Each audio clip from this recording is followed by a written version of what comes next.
SD9. If you want to say anything, you're welcome. I'm happy to be here. Yes. One important piece about all of this is it takes, takes somebody encouraging you to put your feet in the water and get your hat in the ring, or whatever words we want to use, whatever metaphor. So we're very pleased that you are willing to do that, and I thank you, Jay, Superintendent probably for helping, and we'll coach you into this, okay? Anthony Kimball is the Outreach and Inclusion Officer. Anthony, do you want to say anything? We've already managed to get to the Pride event at Fergus Falls, but that's not all that we do. If you have anything else, please share. I really don't have much to say. I think that outreach and inclusion will become a larger part of what I'm doing after the campaign season is over. Until then, it's mostly about get out the vote and stuff like that. Get out the vote, very important, thank you. And I'll leave the best for last, ha ha ha. No, the one term They put piece makeup of this on was to get a somebody today. secretary, and thanks to this gal, who gave me encouragement all the way, and anyone else on the former board. Mary Dahl is our secretary and very able, so she asked if she was supposed to take minutes tonight. We also have Derek Hagan, who served as Cornell's treasurer. He's worked nights, and he regrets that he wasn't able to be here, but he's a very competent treasurer, and I have to just say that we're very grateful to have him. Paul Harstick did a fabulous job, and we're now transitioned for our bank account, so we're all set to receive any payments you want to make. If you have leftover cash, please. Anyway, that's all that I have to say. If any of you have any questions for these gentlemen over here, I believe it's a town hall. And you want to explain anything about it, AJ? Well, we're live right now. Oh, we are. Yes. There you go. Anyway, ladies and gentlemen, online, this is Michael Zemko. Did I pronounce it right? Yeah. Oh my gosh. He's a candidate for 9A. I'm sitting here at a meeting of a hot dish supper tonight here in Elbow Lake with the members of SD9 on here. And we are really working hard to do all this type of stuff. And if anybody has any questions, you can put them in the comment box and ask us of any questions. I'm just going to start out because here before we have anything in here, and I'm going to talk about childcare on here. Affordable childcare is crucial for it's just our economics, inequality, and supporting of working families in here. First of all, those of us that are actually here, we have to highlight the economic burden that it is putting on people here in rural Minnesota, in the cities of Minnesota, in the nation on here. The cost of daycare for a lot of people exceeds what they can earn. And not only that, I heard tonight that sometimes over in the next few years, you have to plan when you're going to have a baby so you can get childcare. And in my case, I was never able to plan that. So that just kind of came. That means if we want to actually do this, we've got to increase support from government involvement, including block grants to the states so they can build these type of things. We also have to promote corporate responsibility. Have these companies put daycare in there. That will help their workers. You'll get some of your needed workers back on that so they can just go to work, drop off their child, know that they're safe, and you'll be able to work your way through this type of information. So we also, childcare people get totally underpaid. They're even more underpaid than teachers. And that's hard to believe. But, $14, $15 an hour just doesn't make it. And some of them aren't making that in there. That's why we have a high turnover, because you can't live on that if you're running that type of thing. And we need to make sure that we have the training for childcare in here. It's part of our total economic policy. If we support the working families on there, and a couple different things is there is actually a child care development block grant, CCDDG, that comes to the states that we can invest in and increase the amount of money the states give. which then can go back to the townships to include the childcare. Michael, a little earlier, mentioned the fact, or one of the guests here tonight, mentioned the fact that childcare, I forgot what I was going to say, Michael. Okay, I'm sorry. That's fine. Okay. The other thing is that we need to expand the childcare tax thing. Is there any comments out here about what I've just said? Please. Michael, you say something. Oh, okay. No, childcare is on my mind. And one of the things I did say to the group earlier was I got interested in childcare because of senior care. The senior care building that facility that I worked for in the cities had a childcare center. And I saw what a good combination it was to put children and seniors together. And that made me think about children in lots of facilities where it would be easy for their moms to drop them off. And that also made me think about the issue of cost. So that the state needs to be more involved in helping us take care of each other. I think that would be another way to say it. And childcare is a huge one. And it's really noticeable in rural Minnesota because of distance here, or how far you have to drive to get your cherry care and then try to make it on work on time. That's just one of the major types of things that we've talked about. Okay, I'm going to move down here a little bit to my list on here. I'm a small business owner. Okay. Right now, I've been in business since 1989, but now I've kind of transitioned into a little bit of difference here. What I do right now is I train seniors on how to use their computers, their tablets, and their phones, and how to stay out of scams. And if they get into a scam, what to do about it. I have classes on that. That's one of the things that I do on there. So, but as far as a business, but I know what it's like to try to run a business. It's tough. And I've been talking to people in Wilmer. I've been talking to people in Long Prairie. I've been talking to people in Moorhead about their businesses in here. We need to support the small business so we can grow and thrive. 4 meat companies do 80% of the meat that we buy in the stores. Is that fair to our farmers? Is that fair to our small town butchers? We need to create the training for that information in there. Okay. Kamala Harris has something called the Harris Entrepreneurs and Innovators Policy Plan, which equips entrepreneurs with the tools they need to succeed. In contrast, Michelle Fischbach has consistently backed policies that favor large corporations and monopolies, leaving the small businesses to struggle. We need leadership that prioritizes Main Street over Wall Street, not committed to being an advocate for our local businesses.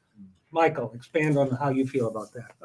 I honestly haven't thought about that as much as I've thought about other issues, but I'm in agreement. I think if you think about childcare and you think about the number of people working at it, or if you think about senior care and what happens in a senior care building and how many people are involved in it, they are small businesses in many small towns.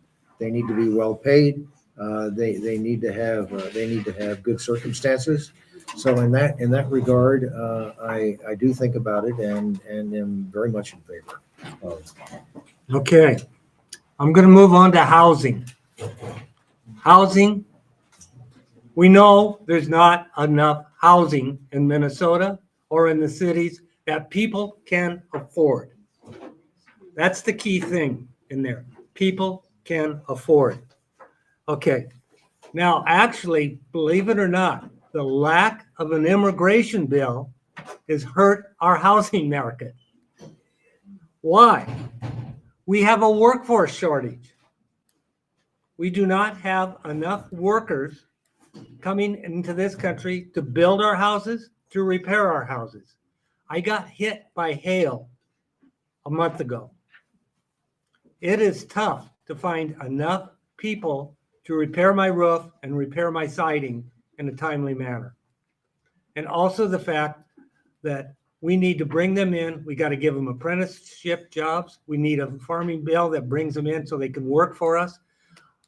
I know Michelle Fishbach, when it comes to Social Security, she made the statement that she has this quote, hardworking seniors act, in which they give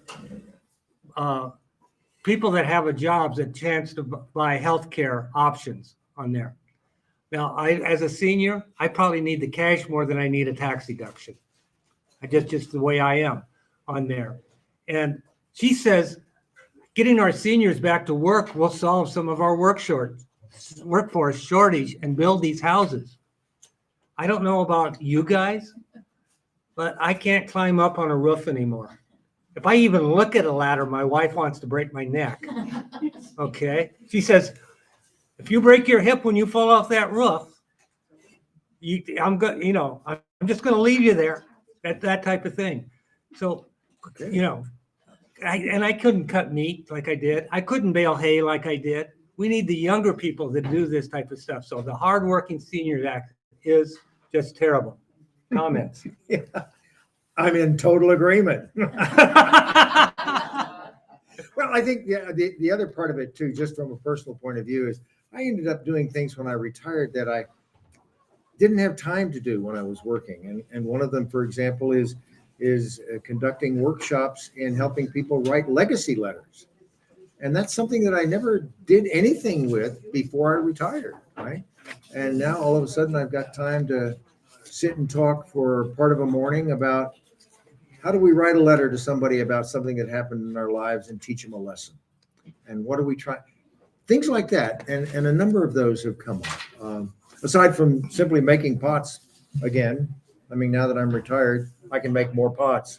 And if I can make more pottery, I can. I wasn't sure what type Yeah, of pots pots. you were talking You weren't about. sure what the pot thing was. Huh? There you We go. did pass that bill. Pottery. Okay. All right. Yeah. And if you have more pottery, you can do more empty bowls events and you can feed more people. So, I can do those things and I don't want to be a hardworking senior. Thank you. Okay, sounds good. Since we're talking about Social Security, Michelle Fishbach stated that for current seniors, we're not changing a thing. Keyword, current. She and her group actually want to get rid of Social Security, but what they also say is, well, for the younger people, we're going to raise the retirement age and we're going to reduce benefits. Oh, good. Okay, that's what they want to do. That is not necessary. Now, we have a thing called a cap on Social Security. Right now, it's $168,000. This is how much money is being paid into Social Security. This amount of money is what's not being taxed. In other words, we're saying the people that don't make a lot of money have to pay a lot of tax. The people that make a lot of money, it's hardly any part of their income on there. I say remove the cap for the working people because it's 90% of the money is not being taxed. 90%. We need to do that. Now, I also say there's another part that the employer taxes on. I say we can cap the employer portion, but according to my math, it says that Social Security will be good until 2140 if we do that and can raise everybody's Social Security by 10%. That's what we can do with that. So I want you to people think about that. We do not need to we do not need to reduce benefits and raise the age. Even the young people here will last long enough to be able to get their Social Security when they reach old age like me, and whatever people you're around with, the guys that have haircuts like Michael and I. So that's where we're kind of working on. Is there any comments from the audience here about what I've just said? You understand what I just said? Makes perfect sense. I mean, it's like everything else. Elon Musk doesn't pay very much money on his income. In fact, he probably pays less taxes than I do. You know, Warren Buffett says it was terrible that his secretary was paying less tax than he was. More tax, sorry. He was paying less tax than her. So that's the type of thing that we're going to talk about. So I'm getting close here to 20 minutes. I scheduled for about a half an hour. Is there any specific questions or that you want to ask Michael or me about what we've talked about so far? Nothing? Click, click, click, click, click, click. Crickets? You know, I do have a comment. Yes. I was recently at Fishbach's office and had a meeting with her staff. And outside of her office is the old logo and the old Minnesota flag. She will not use the new one. I was Wow. very disappointed. Okay. In case you couldn't Will you hear. use the new logo? Yeah. Should you be the winner of this race? Well, yes, you should. Thank you. You do. Somebody's having trouble getting in. I'm gonna let him go. So we've with the logo on there. Why is this a political issue? That's right. I mean, we're wasting time making that a political issue. It just it's done. Whether you like the new flag or not, doesn't really matter. I happen to like it a little bit better than what we had, but you know, there's probably a couple other ones I liked better on there, but it's fine. It's fine. It shows an outline of the state. It has a North Star. It shows that we have lakes. I would have preferred to have a loon on it, but that's on the stamp. But that's me. So yes.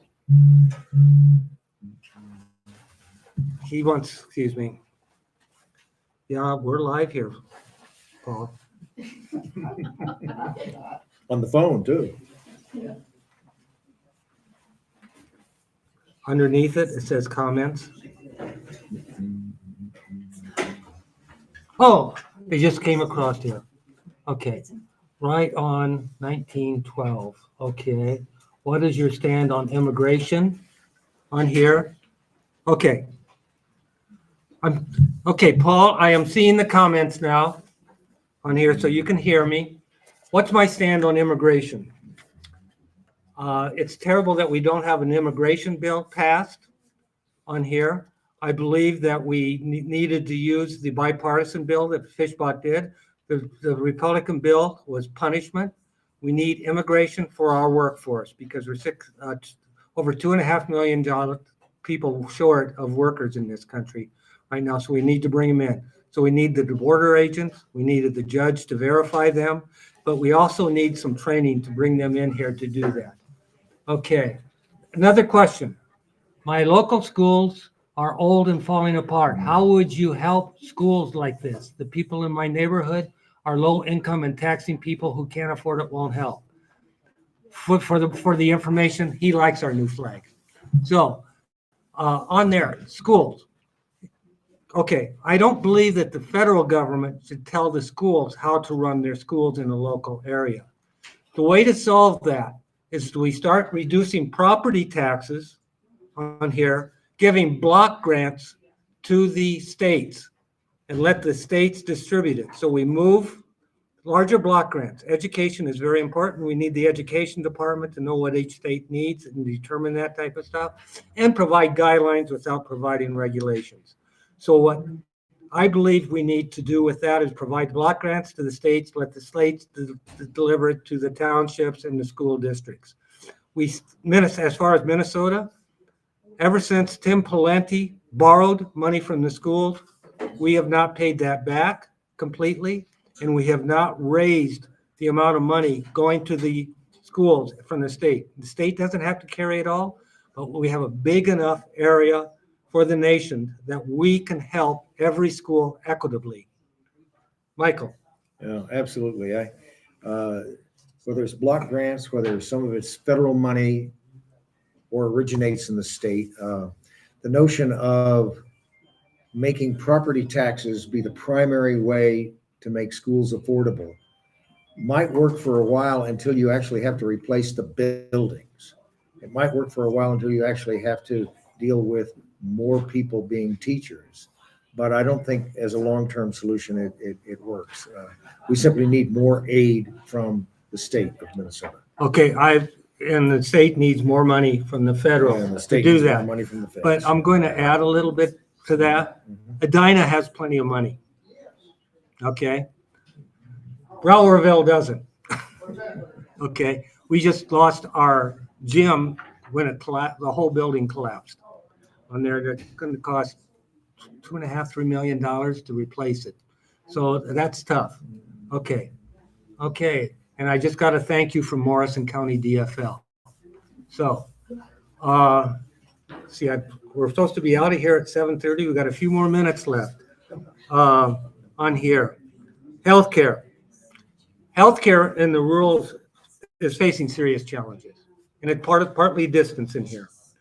We need to incentivize doctors to come out here some way, like maybe taking some of their bills away, college debt away, maybe by doing like the other type of stuff. But we need to bring it in here. We have birthing centers closing. Up in northern Minnesota, you may have to drive 150 miles to get to a hospital that will provide birth.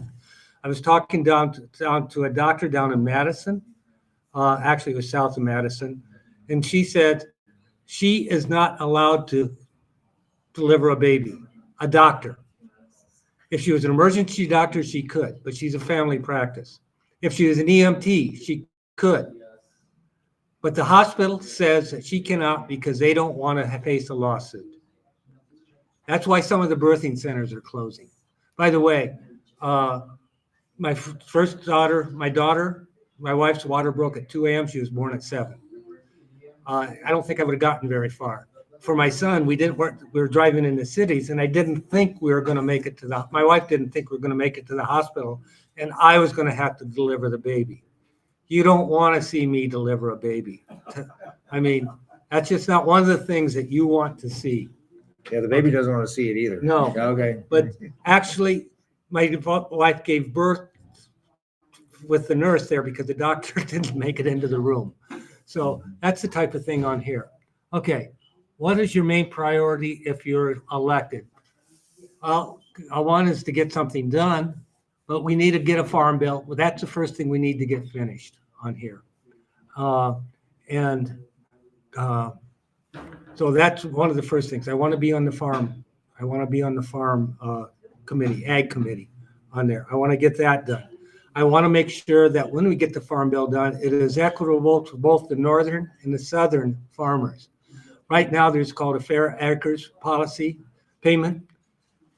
Right now, the way it says, it kind of sets a payment for various crops that farmer has to get. They are paying peanut farmers in Georgia 37 times more than they're paying corn and soybean farmers in Minnesota. Why is that? Because the head of the committee is from the South. Okay, it's simple on there, but those are the type of things we have to solve in the farm bill, and we have to get it done. Now, Michelle Fischbach says that they had the perfect farm bill. So if it was so perfect, they could have brought it to the floor and voted on it, but I don't think they had enough votes to pass it, even in their own caucus. But the thing is they were reducing SNAP to almost nothing. They want to eventually divide this farm bill away from both nutrition and farming. So that means that they have two things they can attack rather than one, and they can get rid of the nutrition portions of it. We cannot reduce SNAP. In fact, we should increase SNAP. And it's great that Minnesota is feeding kids because they improve schoolwork. That means that they're going to be working on there. Those are my priorities on there. I want to work on the Second Amendment some, make some sanity in there, and I want to make sure that we get childcare settled, as I talked earlier in the movie. Sir. My priority, put succinctly, is to put more money in your pockets, in your bank accounts, so that things are easier for you. So that's less taxation. in a variety of ways, whether it's property taxes, income taxes. That's the priority, and simply less taxation. What are we going to do to pay off some of this stuff I'm proposing? We may have to raise taxes on people who have a lot of money. Oh, really? I'm just saying, it's a thought. It's a thought?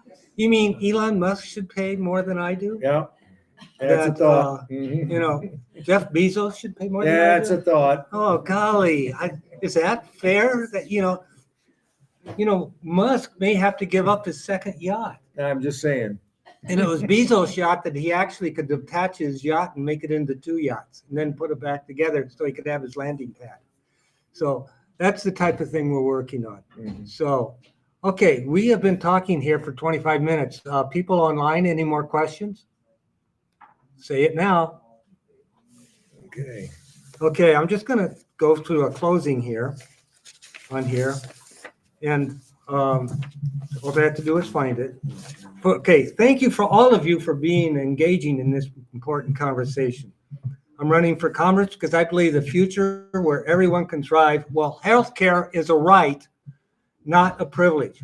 Where farmers and small businessmen are supported, where our kids get the quality education they deserve. This is elected about who we trust to stand up for us, not just when it's easy, but when it's hard. My interests are, my opponent had her chance and she's chosen corporate donors and special interests over working families. I believe we deserve better. As your representative, I will be a tireless advocate for our communities, fighting to lower costs, protect our environment, and build an economy that works for everyone. I ask for your vote, not just to represent you, but to fight alongside for a brighter future in Minnesota.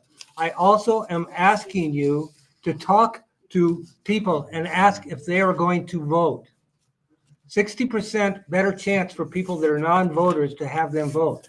And if that person happens to be a woman under 30 years old, that's even better, because I haven't found too many of them that don't like our positions. So that's what I'm asking of you tonight.